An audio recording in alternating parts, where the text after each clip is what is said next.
시편 23편은 아마 집에 그 상이라든가 액자에도 많이 걸려 있는 실 겁니다. 언제 들어도 참 귀한 구절인데요. 재밌는 사실은 그 우리나라는 안 그렇습니다만 미국 같은 경우 장례식 때 가장 많이 읽히는 본문이라고 합니다. 장례식 때 우리가 그 찬송가를 보면은 해보다 더 밝은 저천국이라든가 또 여러 그 장례식 때 부르는 찬송가가 있습니다. 그렇죠? 근데 평상시 때는 특히 그 장례식 때 부르는 찬송을 잘 안 넣는 것 같아요. 어떻게 보면 이 시편 23편은 그 왜 이게 장례식 때 읽혀지는 본문일까? 바로 다윗의 그 삶을 보면 이제 그 전반기, 중반기, 이제 하반기가 있는데 이게 노년의 하반기 때 자신의 삶을 회고하면서 쓴 시라고 합니다. 이 앞부분에 나와 있다 보니까 우리는 이게 다윗이 한참 젊었을 때 쓴 시처럼 생각할 수 있는데 그게 아니라 다윗의 노년기 때 쓴 시라고 합니다. 다윗은 그 하나님과 자신의 관계를 이 양과 목자의 관계로 비유를 합니다. 그 이유가 뭐냐면 자신이 한동안 그 젊었을 때 목자의 삶을 살았기 때문에 목동의 삶을, 그러니까 이 양의 습성을 다윗이 잘 알고 있었던 것 같습니다. 그 우리가 아는 이 양은 시력이 상당히 약하고요, 그리고 방향 감각이 거의 없다고 합니다. 그리고 이 맹수가 달려들어도 공격용 무기가 전혀 없고요. 또 그리고 넘어져요. 잘 다리가 짧잖아요. 상체에 비해서 몸이 넘어지면 또 쉽게 일어나지도 못하는 게 바로 양입니다. 그 목자가 가끔 이렇게 갖고 다니는 그 그림에 보면은 이 지팡이가 이렇게 끝이 이렇게 휘어졌잖아요. 그게 이제 양이 넘어졌을 때 목덜미에 걸어서 양을 일으키기 위해서 그렇게 불로 휘었겠죠. 이렇게 나무를 휘었다고 합니다. 여러분, 그 양이 이 땅을 살아가면서 안전하게 사는 비결은 목자가 잘 알겠죠. 마찬가지로 오늘 다윗은 목자와 양, 또 자신과 하나님의 이 비유를 통해서 오늘 우리 성도들이 이 땅에서 어떻게 하면은 좋은 삶, 안전한 삶을 살 수 있을지에 대해서 잘 보여주는 본문이라고 생각을 합니다. 양이 안전하게 이 땅에서 사는 비결은 무엇일까요? 세 가지를 잠깐 예를 들면, 첫 번째는요, 목자를 전적으로 의지하는 양은 어떠한 상황에서도 쉽게 흔들리지 않는다는 것입니다. 우리 1절을 다시 한번 읽어볼까요? 시작. 여호와는 나의 목자시니 내게 부족함이 없으리로다. 여기 지금 여호와는 나의 목자시니 할 때 이게 과거의 목자된 하나님을 얘기하는 것이 아니라 지금이에요. 지금 이게 현재형으로 쓰여져 있습니다. 지금 양이 목자를 의존할 때 목자가 사는 것처럼 지금 하나님을 우리가 의지할 때 우리는 하루하루 살아갈 수 있다는 거예요. 가끔 성도님들하고 이제 얘기를 하다 보면 과거 얘기를 하고 지금은 좀 어렵다고 하는데 성경은 지금입니다. 지금 내가 하나님 앞에 바로 서서야 됩니다. 그래야 우리의 또 앞날과 우리의 미래가 있는 거예요. 여기 또 그리고 여기 보니까 여호와는 나의 목자시니 내게 부족함이 없으리로다 할 때 이 주체가 여호와잖아요. 여러분, 이 여호와라는 단어 성경에 보면 하나님에 대해서 여호와라고도 하기도 하고 또 그냥 하나님이라고 하기도 하죠. 근데 이 여호와라는 단어는 여러분 무슨 뜻이 있냐면 언약의 하나님입니다. 언약의 하나님의 창세기부터 계시록까지 약속하신 것을 신실하게 지키시는 하나님, 그게 이 여호와라는 뜻이 있어요. 그러니까 결국은 여호와는 나의 목자신이라는 뜻은 언약이라는 것은 하나님의 말씀이잖아요. 그렇죠? 이게 하나님의 말씀, 또 더 나아가면 말씀으로 이 땅에 오신 예수 그리스도, 늘 그리스도를 붙잡는 인생, 하나님의 말씀을 늘 따라가는 인생은 부족함이 없다고 다윗은 얘기를 합니다. 여러분, 이 그 시편은요, 이게 다 찬양이에요. 찬양 아실 거예요. 들어보셨을 거예요. 이게 찬양입니다. 그래서 이게 음률이 있어요. 그래서 원래 여기도 보면 여호와는 나의 목자시니 내게 부족함이 없으리로다. 이게 그 히브리인들이 읽는 찬양이거든요. 그래서 없으리로다 이렇게 나온다고, 그렇죠? 근데 원래 원어는요, 직역을 하면 원어는 이렇게 되어 있습니다. 여호와는 나의 목자시니 나는 부족한 것이 없습니다. 그럼 이것을 이제 그대로 문자 그대로 해석하면 말씀을 늘 따라 사는 삶, 예수님을 중심에 모시고 사는 오늘 우리들의 삶 속에는 부족한 게 과연 없을까? 다 하나님이 나쁜 건 제거시켜 주시고 다 모든 것에 하나님 만족하게 하실까? 이게 이제 눈에 보이는 어떤 물질적인 개념이라고 볼 수는 없고요.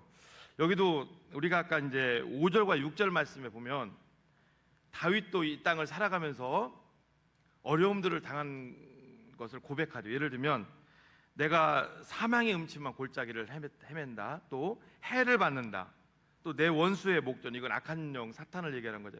다윗도 그의 모든 앞길 가운데 이런 어려움들이 있었던 것을 보게 됩니다. 그런데 다윗은 말씀을 따라가는 인생, 여호와를 목자로 삼는 인생은 왜 부족함이 없다고 했을까요? 제가 서두에 말씀을 드렸죠. 이건 양과 목자의 그 관계를 보면 알 수 있다고. 그 양이 배가 고파요. 예를 들면 이제 그 이스라엘에서 목자가 이제 양을 인도하겠죠, 그렇죠? 근데요, 양은 눈이 시력이 10디옵터라 그래요. 이게 무슨 뜻인지 잘 모르겠어요. 굉장히 시력이 앞에 있는 3m 이내 3m 넘어가는 것은 안 보인다고 합니다. 그러니까 양은요, 목자를 따라가면서 이탈할 생각을 거의 못해요. 이탈할 수도 없고요. 그냥 졸졸졸 따라가는 거예요. 그렇죠? 목자를 따라가야 살 수 있으니까. 이 부족함이 없다는 것은 뭐냐면 하나님을 따라가는 인생은 저는 이렇게 이걸 좀 묵상을 해봤습니다. 다른 것에 눈을 돌리지 말고 늘 하나님의 말씀에 집중하고 그 말씀 가운데 얻는 것을 최상의 것으로 여기시는 여러분들이 되시기를 바랍니다. 하나님이 때로는 우리를 어려움에 두게 할 수도 있어요. 그렇죠? 그러나 또 하나님이 때로는 우리를 좋은 길로 인도할 수도 있습니다. 이게 광야 생활 아니겠습니까? 이것을 잘 사전에 깨달은 사람이 저는 바울이라고 생각합니다. 빌립보서 4장 11절과 12절 말씀 우리 다 같이 한번 읽어볼까요? 시작. 어떠한 형편에든지 나는 자족하기를 배웠노니 나는 비천에 처할 줄도 알고 풍부에 처할 줄도 알아. 모든 일 곧 배부름과 배고픔과 풍부와 궁핍에도 처할 줄 아는 일체의 비결을 배웠노라. 여러분, 바울의 삶은 승승장구했다는 거예요. 바울도 다윗처럼 어려움들이 있었다는 거예요. 그렇죠. 어려움도 있었고 풍부함도 있었다는 거예요. 이 빌립보서 말씀을 쓰는 바울이 지금 어디에 있냐면요, 노마에 있어요. 노마의 엄밀히 따지면 노마 감옥은 아닌 것 같고 가택연금으로 보고 있습니다. 갇혀 있어요. 복음을 전하다가. 여러분, 바울은요 모든 걸 내려놓고 복음을 전한 사람이에요. 그런데 그럼에도 하나님이 정말 기뻐하는 일을 했음에도 갇혀 있다고. 근데 여러분, 빌립보서를 여러분들이 쭉 보시면 아시지만 좋은 말들이 많이 나옵니다. 기뻐하라, 소망적인 말들이 많이 나옵니다. 왜 그러냐면 바울이 이제 깨달은 거겠죠. 나는 어떠한 상황에 있어도 하나님의 주권 속에 살아가겠다. 그 하나님을 내가 놓지 않겠다. 내가 지금 가는 길이 때로는 뭔가 부족해 보이고 뭔가 조금 약해 보일, 뭔가 조금 아쉬워 보이고 그럴 수 있어요. 그러나 택한 백성들은 하나님이 신실하게 여러분들을 인도하고 계실 줄로 믿습니다. 목회를 하는 저는 어떨까요? 저도 마찬가지예요. 지지난주인가요? 차를 타고 이렇게 가는데 갑자기 서글픈 생각이 들더라고요. 왜 서글픈 생각이 들었냐면 그 신학교 때 같은 방을 쓴 동기가 있어요. 그리고 또 공부를 같이 했던 동기도 있어요. 그런데 신학교를 졸업한 지가 꽤 됐는데 제가 월요일 날 또 공부도 했고 또 목회 부교육자 때 같은 경우는 평상시 시간 내기도 쉽지 않고 또 목회 지금 담임 목회 해도 마찬가지고 친구를 참 굉장히 괜찮은 분들이에요.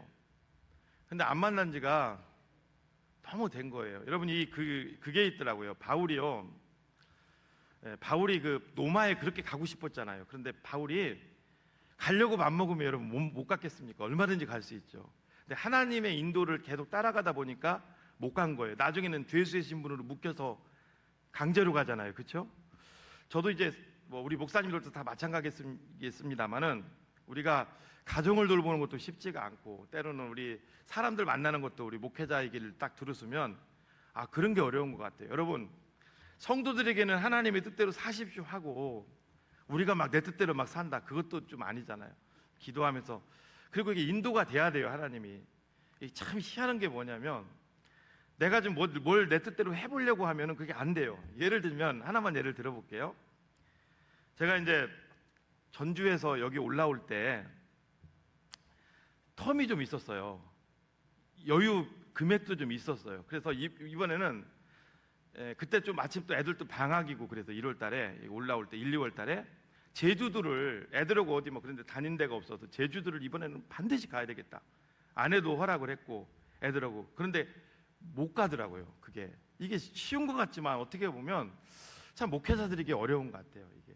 이게 쉬운 게 어떤 일들이 또 생기고 바쁜 일들이 또 생기고 또 하여튼 우리 교회에서 특히 그 전주에 몸은 있지만 계속 주일날 왔다 갔다 하면서 또 설교는 하라고는 어떻게 여러분 주일날 설교만 해요. 준비를 해야 될 거 아닙니까? 거기서 조금 그 시간을 조금 텀을 주셨는데도 그게 안 되더라고요. 근데 문득 이제 친구들 생각을 하면서 제가 참 좋은 분들이에요. 서글픈 생각이 들었어요. 그러면서 제가 이제 세상적인 친구들, 저도 친구들이 참 많았습니다. 친구들이 있는데 목회를 하면서 많이 떨어져 나가고 지금은 소수 몇 친구들만 있어요. 감사한 것은 이제 그 친구들이 예수를 좀 믿기 시작해서 감사하고 그리고 신학교 때 또 친구들 이렇게 어울렸는데 반 친구들도 있고 그런데 그 몇몇 동기들 모임은 가까운데 서울 근처 모임은 해요. 그 친구들은 이제 뭐 만날 수 있죠. 그런데 그 참 방도 같이 쓰고 뭐 3년간 가깝게 지내고 늘 앞에 앉아서 공부도 같이 했던 참 괜찮은 분들이 있는데 그분들하고 내가 좀 시간을 내서 그래도 여러분 친구 한 명이면 소중합니까? 다들 아시겠지만 목회자가 되면 여러분 세상 친구들 친한 친구 있지만 그게 쉬운 게 아니잖아요. 그분들하고 가서 뭐 술을 마실 겁니까? 그럼 새롭게 얻어진 그 친구들이 참 귀하잖아요. 그렇죠? 근데 갑자기 그냥 친구들이 점점 멀어진다는 생각을 하니까 그거 쉽지 않아요. 여러분 그거 아세요? 가깝게 지내다가 멀어졌어요. 그럼 내가 다시 막 이렇게 회복하려고 해도 그게 쉬워요, 어려워요? 아주 어렵습니다. 이게 그쵸? 해보신 분들 알 거예요. 그런데 지난주 토요일인가? 그죠? 한 일주일 전 얘기하는 거예요. 지난주 토요일인가 제가 좀 깜짝 놀란 일을 좀 체험했어요. 단톡방에 제가 그렇게 보고 싶다는 그분이 또 제가 만나고 싶다는 그분이 우리 한번 보게요 하고 단톡방을 만든 거예요. 그리고 저를 초대한 거예요. 깜짝 놀랐습니다. 그리고 제게다 오라는 게 아니라 이쪽으로 오셨어요. 만나러. 한 분은 거의 뭐 진짜 오래간만에 만났습니다. 뭐 10년 하여튼 그런데 이렇게 만났는데 참 어제 본 사람처럼 너무 반갑더라고요. 그 서로가.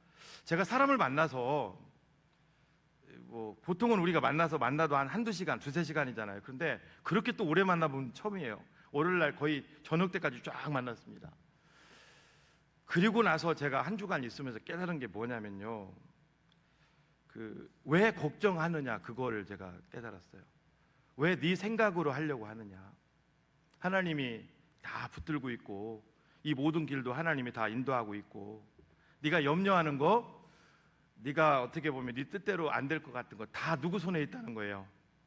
하나님 이분 제 생각은 이분들하고는 연락을 안 했으니까 이제 남이 된 거야 생각을 했는데 그분들이 번개처럼 왔다가 번개처럼 가는 걸 보면서 제가 그렇다고 막 오라고 전화한 것도 아니고 오면서 제가 좀 놀랐습니다.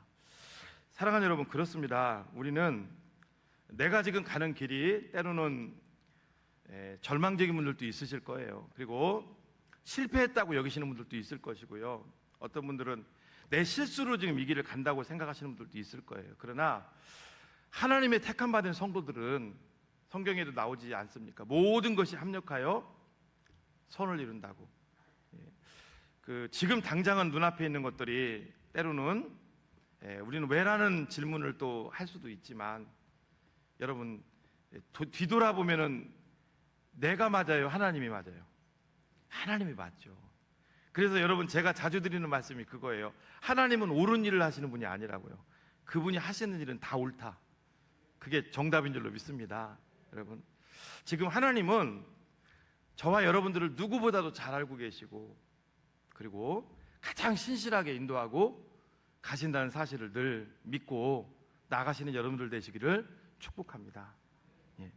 두 번째, 또 오늘 말씀을 통해서 우리가 좀 바라봐야 되는 것은요, 목자를 의지하는 양은 미래에 대하여 불안해하거나 염려하지 않게 된다는 거예요.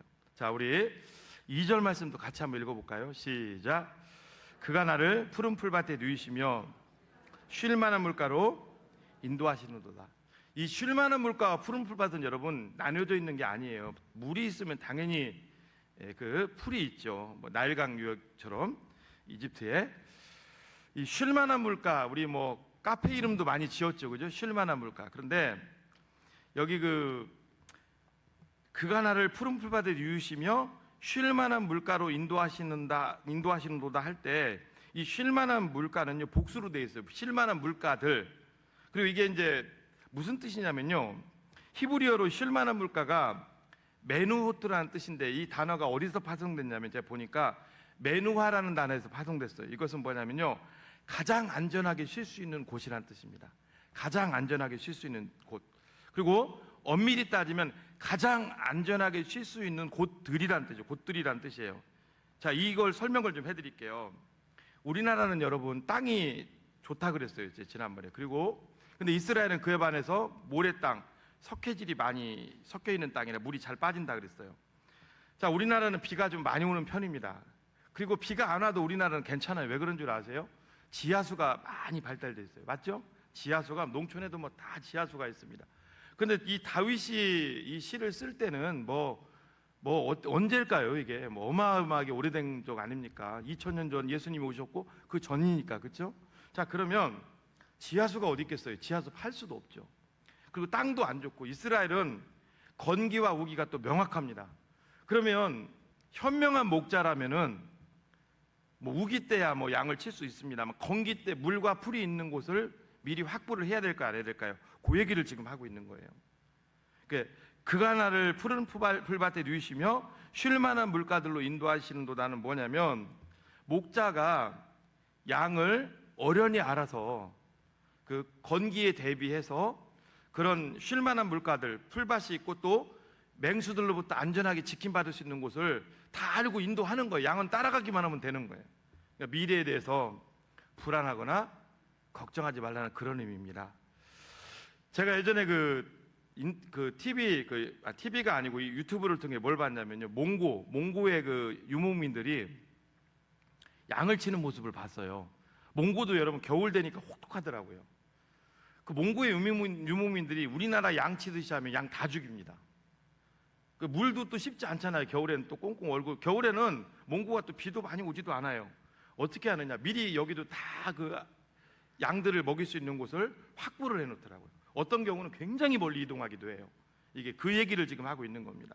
그러니까 목자가 우리의 모든 삶을 지금 안전하게 인도하고 가고 계시니까, 하나님이신 목자가 우리 삶을 인도하고 있으니까 걱정하지 말라는 거예요. 염려하지 말라는 거예요. 여기 특별히 2절을 다시 한번 좀 띄워주실래요? 2절 말씀 한 번 더 읽어볼까요? 시작.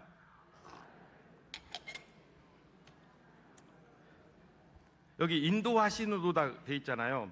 이 인도하시는 도다라는 뜻이 히브리어 나할인데요. 이게 무슨 뜻이냐면 반드시 인도해 주실 거다. 염려하지 말라. 너 지금 힘들지만 피할 길로 줄 거고 반드시 내가 너를 인도하고 있으니까 걱정하지 말라는 그런 뜻이에요. 여러분, 이 나할이라는 단어가요, 어디에도 사용됐나 제가 좀 찾아봤더니 이사야 49장 8절부터 10절에도 사용이 됐더라고요. 우리 천천히 한번 읽어볼까요? 시작.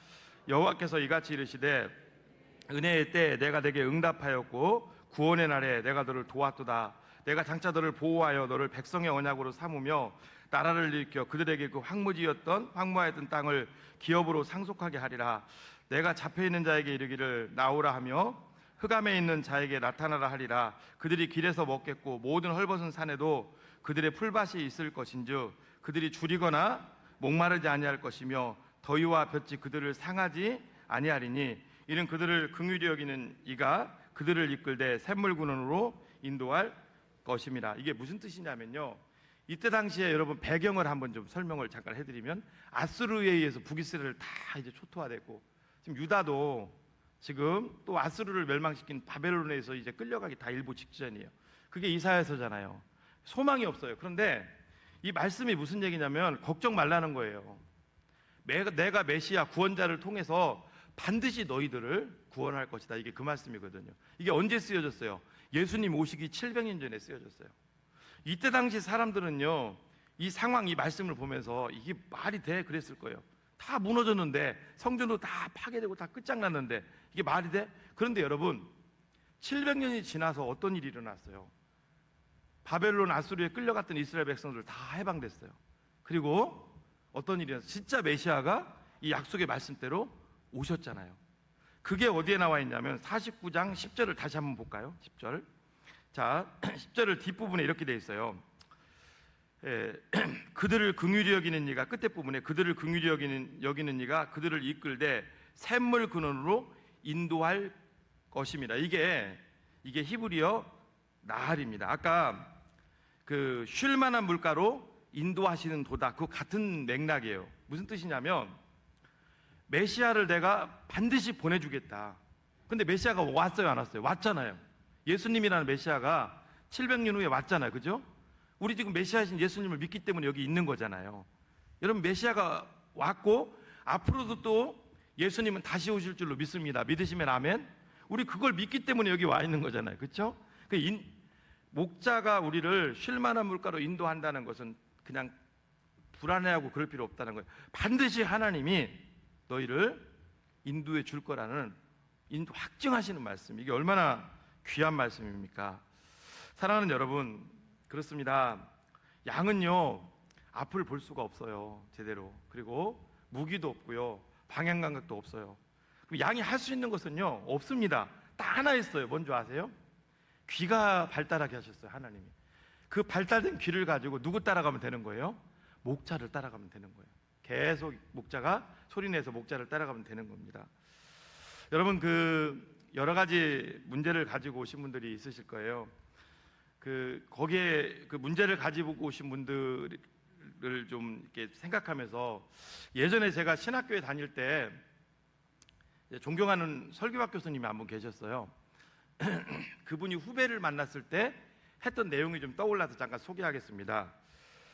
둘 다 믿음이 다 신실했는데 그 신실했던 후배가, 청년 후배가 어느 날 찾아온 거예요. 그러면서 그 교수님, 그때 이제 목사님이죠. 목사님 앞에서 자기의 고민을 막 털어놓는데, 한 시간 이상, 한두 시간 이상을 다 털어놔도 모자랄 정도로 털어놓는데 너무나 절망적인 거예요. 너무나 힘든 거예요. 펑펑 울면서 막 털어놓는데, 다 듣고 나서 이 교수님이 어떻게 위로를 하나님 해줄까요? 그때 하나님께서 마음에 하나의 귀한 메시지를 주셨어요. 그 A3 큰 종이를 갖다가, 그림 한번 보여줄까요? A3를 갖다가 원을 이제 동그랗게 그렸어요. 원을 딱 그리고 거기에 글자를 넣은 거예요. 예수 그리스도. 그러면서 뭐라고 했냐면, 한두 시간 동안 자기 힘든 걸 얘기한 분한테 누구누구 이름을 불렀겠죠. 부르면서 내 마음속에 있는 그 고통스러운 문제를 나도 이해를 한다. 그런데 그 문제가 저 예수 그리스도, 저 원 안에 있는 예수 그리스도보다 작다고 생각한다면, 그리고 저 원 안에 있는 예수 그리스도가, 원 안에 있는 예수 그리스도가 원 밖에 있는 모든 것보다 크다고 생각한다면 네가 할 수 있는 일은 하나밖에 없다. 맡겨라. 하나님께 맡기고 기도해라. 하나님이 이걸 통해서 너에게 또 다른 길을 주실 거다. 그 얘기를 하고 헤어졌어요. 근데 이분이 원래 목회하실 분은 아니거든요. 그런데 신학을 하고 나중에 보니까 목회자가 돼서 설교학 교수를 하다가, 설교학의 신학교 교수 강사 생활을 하다가 청빙 갔어요. 그래서 나 지금은 목회를 잘하고 계신다, 그 얘기를 들었어요. 담임 목회를. 여러분, 우리 인생도 마찬가지입니다. 우리는 한치의 오차도 없이 하나님이 저와 여러분들의 인생을 지금도 인도하고 계신다는 사실을 꼭 기억하십시오. 아멘. 여러분, 예수님은 이런 말씀하셨어요. 그러므로 내일 일을 위하여 염려하지 말라. 내일 일은 내일이 염려할 것이요 한날의 괴로움은 그날로 족하니라. 여러분, 모든 것은 다 주님께 맡기십시오. 현재, 미래, 과거 다 양이 목자에게 모든 걸 맡기듯이 맡길 때 우리는 평안함을 얻게 되고 또 참 만족과 행복이 우리 가운데 깃들 줄로 믿습니다. 세 번째는요, 하나님을 의지하는 인생은 최종적인 인생의 승리를 보장받은 삶을 살게 된다는 겁니다. 우리 23장 4절을 읽어볼까요? 시작. 내가 사망의 음침한 골짜기로 다닐지라도 해를 두려워하지 않을 것은 주께서 나와 함께 하심이라. 주의 지팡이와 막대기가 나를 안위하시나이다. 다윗은 사망의 음침한 골짜기로 다닐지라도 해 받을 것을 두려워하지 않는데요. 한 번도 가본 길이 없어요. 그런데 이 원어를 보면은요, 어떤 게 있냐면요, 내가 사망의 음침한 골짜기로 다닐지라도가 이게 어떤 뜻이 있냐면, 여기 들어있는 게 누가 사망의 음침한, 여기 여러분 사망의 음침한 골짜기 자주 다니시기 좋아하는 분이 누가 있어요? 그런데 이게 익숙한 길을 다니듯이 평안함을 느낍니다.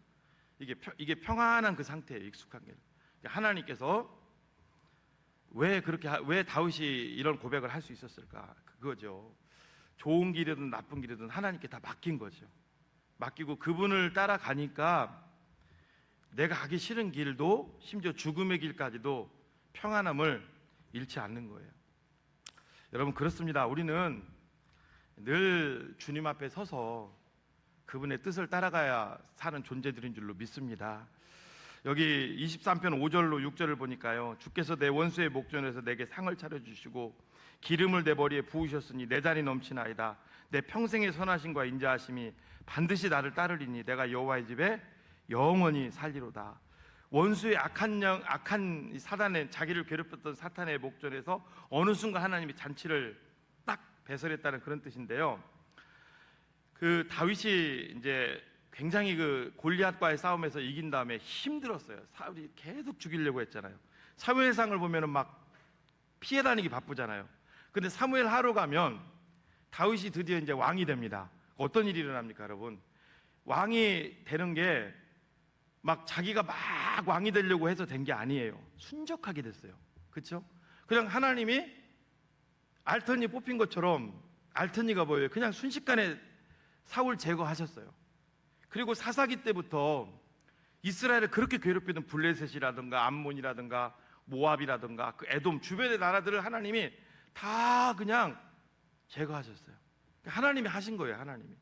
다윗이 한 거 없어요. 성경에 보면은 다윗이 어디를 가든지 이기게 하시니라, 그런 말씀만 있어요.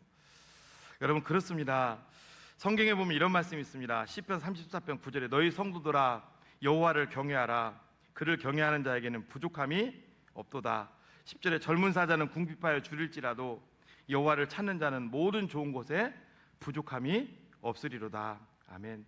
우리가 할 일은요, 하나님을 늘 경외하시고 가십시오. 저는 이제 저희 이제 부교육자로 왔을 때는 나이가 좀 힘들어서 그때는 좀 그랬습니다만, 부교육자로 있을 때 다른 교회에서도 참 그 패기도 있고 그렇게 저도 했던 사람이에요. 근데 어저께 목사님들 잘 들으십시오. 모아놓고 그 얘기를 했어요. 목사님이나 전도사님들이 부교육자로 있을 때는 어디든지 원하는 대로 갈 수 있습니다. 그러나 개척을 하시든 청빙을 하시든 단독 목회 해보십시오. 제가 전주하고 우리 교회 두 군데 했잖아요. 하나님의 인도하심이, 하나님이 열어주지 않으면 절대로 안 열립니다. 여러분 인생은 안 그럴까요? 여러분, 하나님 두려워하십시오. 정말 하나님 두려워하십시오. 하나님이 열어주지 않으면 절대로 안 열립니다. 여러분, 저는 개척을 하면은요, 그냥 다 승승장구한 줄 알았고, 청빙 가서도 다 그런. 근데 여러분, 우리 손은 하나님 손에 달려 있습니다.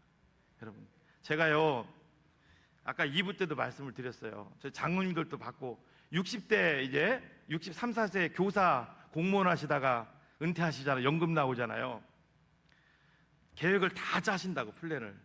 여러분, 내 뜻대로 되실 것 같죠? 천만만만의 말씀이에요. 안 됩니다. 안 됩니다, 여러분. 우리 성도들의 삶은요, 꼭 기억하십시오. 바울이 자기 뜻대로 로마 가려고 했으면 100번, 1000번, 10,000번도 갔어요. 하나님 손에 붙들린 자는요 절대로 여러분들 뜻대로 안 됩니다. 오히려 여러분들 뜻대로 하려고 하면 더 안 되게 하세요. 하나님이 그거 포기하라고. 그분 뜻대로. 그러니까 제가 그 공무원 이제 은퇴하시는 분들 보면 플랜을 기가 막히게 짜요. 세상적인 플랜, 교회적인 플랜. 그 제가 그 대전에서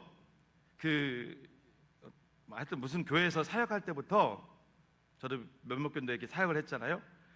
뭐 경찰 공무원 은퇴하신 분들도 있고 일반 뭐 공무원 교사 얘기를 많이 합니다. 이런저런 얘기를 하다가 될까요, 안 될까요? 안 됩니다. 내 뜻대로 안 됩니다. 여러분 세상 사람들은 돼요. 그게 하나님의 사람들은요, 여러분 그거 아셔야 돼요. 왜 목사님 안 될까요? 우리가 구원받았다는 증거는 여러분들이 인정하든 인정하시지 않든 예수 그리스도와 연합한 자들이에요.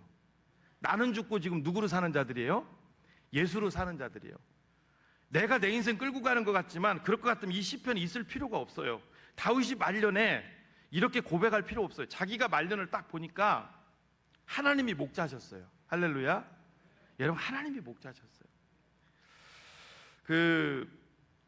이 말씀을 딱 보면서 제가 준비하면서 이제 요것만 하고 마무리를 좀 하겠습니다. 요즘 새벽 예배를 저도 이제 새벽 예배를 우리 목사님들과 같이 그 창세기를 인도를 하잖아요. 제가 정말 우리 인생은 내가 끌고 가는 게 아니라 전적으로 그분의 손에 있다는 걸 하나 제가 묵상하면서 봤던 게 뭐냐면 창세기 25장 아브라함의 죽음이에요. 이 부분만 좀 설명을 제가 드릴게요. 창세기 25장 7절, 8절, 9절을 우리 다 같이 한번 읽어볼까요? 시작. 아브라함의 향년이 175세라 그의 나이가 높고 늙어서 기운이 다하여 죽어 자기 열조에게로 돌아가매 그의 아들들인 이삭과 이스마엘이 그를 마므레 앞 해쪽 속 소알의 아들 에브론의 밭에 있는 막벨라굴에 장사하였으니 아브라함이 100년을 하나님과 동행하다가 175살에 죽었어요. 그렇죠? 어떻게 죽느냐가 중요한 게 아니라 얼마나 동행했느냐가 중요한 걸 보여주는 거예요. 175세에 죽었어요. 그런데 지금 누가 같이 아브라함을 장사합니까? 이삭과 이스마엘이 장사합니다. 저는 이스마엘 얘기를 좀 하려고 하는 거예요. 이스마엘이 여기 갑자기 왜 나타났을까? 그전에는 없었거든요. 자, 창세기 21장에 보면요, 9절에 보면은요 이런 내용이 있어요. 읽어볼까요? 한번 시작. 사라가 본즉 아브라함의 아들 애굽 여인 하갈의 아들이 이삭을 놀리는지라. 여러분 이삭하고 이스마엘하고는요 아브라함의 첫째 육신의 아들이 이스마엘이죠. 나이 차이가 좀 있어요, 꽤. 근데 여기 놀린다는 말이 히브리어 차크거든요. 이게 무슨 뜻이냐면요, 비웃다 그런 뜻인데요. 그냥 비웃는 게 아니라 미워함 속에 나오는 거예요. 미워함 속에. 동생이지만 뭐 왜 그랬는지 모르지만 동생이잖아요, 친동생. 그런데 이스마엘이 이삭을 미워했어요. 그래서 이게 결국은 사라가 본 거예요. 아, 이거 안 되겠다. 그래서 어떤 일이 일어납니까? 이스마엘과 아브라함의 첩 하갈은 이스마엘이 또 엄마죠. 물 몇 개 주고 먹을 것 좀 주고 그냥 광야로 사지로 내보내요. 하나님이 여러분 부엘라 헤로이 거기서 간섭하지 않았으면 죽었어요. 어떻게 삽니까, 여러분? 죽었다고, 광야에서. 저도 유대광야 그쪽 갔다 왔습니다만 참혹하죠. 죽었다고. 그런데 하나님의 은혜로 이제 이스마엘과 하갈이 살아요. 그리고 그때부터 어떤 일이 일어날까요? 아브라함의 집과 이스마엘은 딱 연을 끊고 지내요. 연을 끊고 안 나옵니다. 21장 이후로 연을 딱 끊고 지내요. 이건 나와요. 이스마엘이 애굽 여인하고 결혼했더라. 이제 그게 나와요. 이제 끊고 지내요. 그리고 이제 시간이 흘렀어요. 창세기 21장하고 25장 사이는 175살에 아브라함이 죽은 걸 보니까 4장밖에 안 되지만 시간이 꽤 흐른 거예요. 꽤 흐른 거다. 이삭이 이때 놀렸을 때는 어릴 때잖아요. 지금 이삭이 벌써 40살 됐으니까 꽤 흘려 수십 년, 30년 이상이 흐른 거예요. 자, 그런데 아브라함이 이제 죽을 때가 되니까 어떻게 하냐면요, 자기 갖고 있던 재물들을 나눠주기 시작해요. 이스마엘에게는 안 줍니다. 자, 우리 창세기 25장 5절 6절 읽어볼까요? 시작. 아브라함이 이삭에게 자기의 모든 소유를 주었고 자기 서자들에게도 재산을 주어 자기 생전에 그들로 하여금 자기 아들 이삭을 떠나 동방 곧 동쪽으로 가게 하였더라. 여기 이삭에게 모든 소유를 주었다고. 이 모든은요 재물 플러스 신앙을까지 물려준 거예요. 근데 자, 사라가 죽고 나서 그두라라는 후처를 또 취해가지고 자녀를 6명을 낳았어요. 그 6명에게는 모든이 없어요. 그냥 재산만 물려줘서 멀리 보낸 거예요. 자, 그러면 지금까지 그 아버지 집하고 이스마엘 집하고는 연을 완전히 끊고 산 거예요. 호적에서 판 것처럼. 여러분, 갈 일이 전혀 없어요. 맞죠? 왜? 아버지가 내 죽으라고 쫓았잖아요. 해준 거 하나도 없잖아요. 그리고 이삭하고 사이도 아까 놀리는 지라로 돼 있지만 분석해 보면 이게 서로 미워하는 게, 서로는 아니죠. 이스마엘이 미워했겠죠. 미워하는 게 뭔가 있다고. 그런데 이스마엘이 여기 아버지 장례에 왜 왔을까? 아버지 죽으면은 뭐 내가 큰아들이니까 그 재산 뺏으러 왔을까? 그 후에 이스마엘이 137세인가 죽었다는 얘기만 나오지 그것도 안 나와요. 그럼 결국은 왜 왔을까?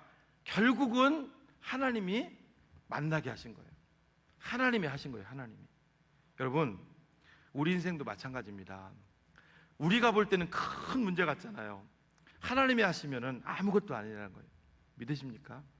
여러분, 자녀의 문제일 수도 있고요.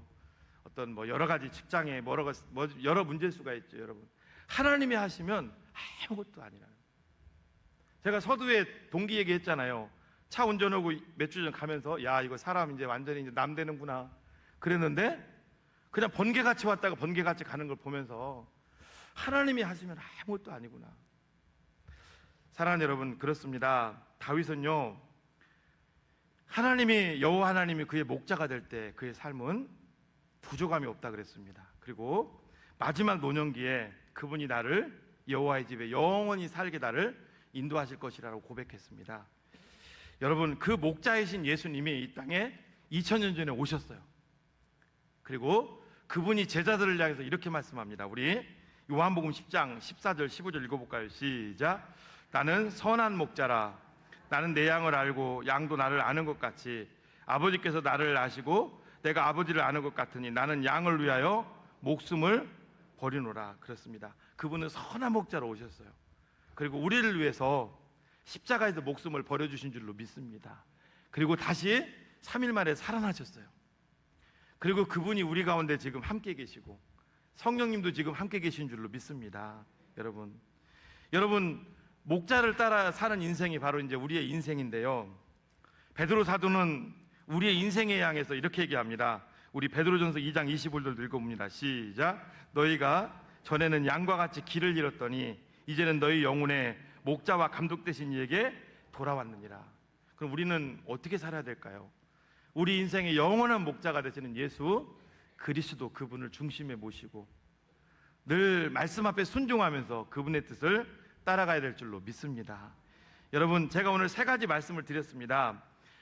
다윗이 여호와 하나님을 의지할 때 그의 삶이 흔들리지 않는 것처럼 목자이신 예수 그리스도를 모시고 사는 인생은 세상 것에 우리가 좌지우지되는 인생이 아니라 주님 안에서 사랑과 기쁨과 만족이 충만하다고 늘 말씀을 드렸습니다. 여러분, 혹시 두려우세요? 뭔가 염려가 되시고 뭔가 흔들리세요? 세상 것들이 자꾸 보이세요? 더욱더 예수 그리스도를 우리 중심에 모시고 그분을 의지하시는 여러분들이 되시기를 예수님의 이름으로 축복합니다.